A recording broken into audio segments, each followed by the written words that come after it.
Welcome to Anita's Guide to Simple and Easy Cooking. I'm Anita and today I will show you how to make quick and tasty apple crumble. So let's get started. I've got here 1 cup of rolled oats, 6 Granny Smith apples or green apples.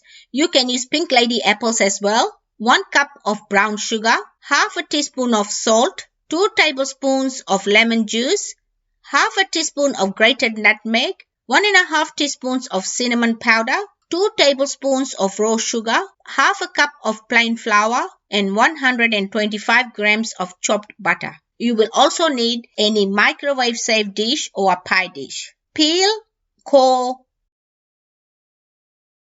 and slice apples into 3 to 4 millimeter thick slices and put them in a microwave-safe dish. And repeat this process. Add lemon juice, half a teaspoon of cinnamon powder, and raw sugar, and give it a quick mix.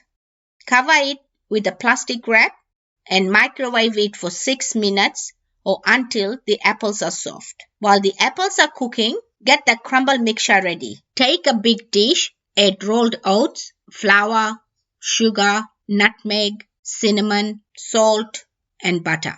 Use your fingertips and rub everything together until combined and put it aside. Take the apples out of the microwave and carefully remove the plastic wrap and give it a quick mix using 2 spoons by lifting it from the bottom and bringing it to the top and flatten the top slightly. Break the crumble mixture into small pieces and spread it evenly on top of the apples and microwave it for 5 minutes. Take it out of the microwave and let me dish it out and show you. My quick and tasty apple crumble is ready and you can serve it hot or cold on its own or with some vanilla ice cream, custard or whipped cream. Leftover crumble can be wrapped in plastic and kept in the fridge for up to 5 days. When you are ready to eat, just warm it in the microwave and it is ready to serve.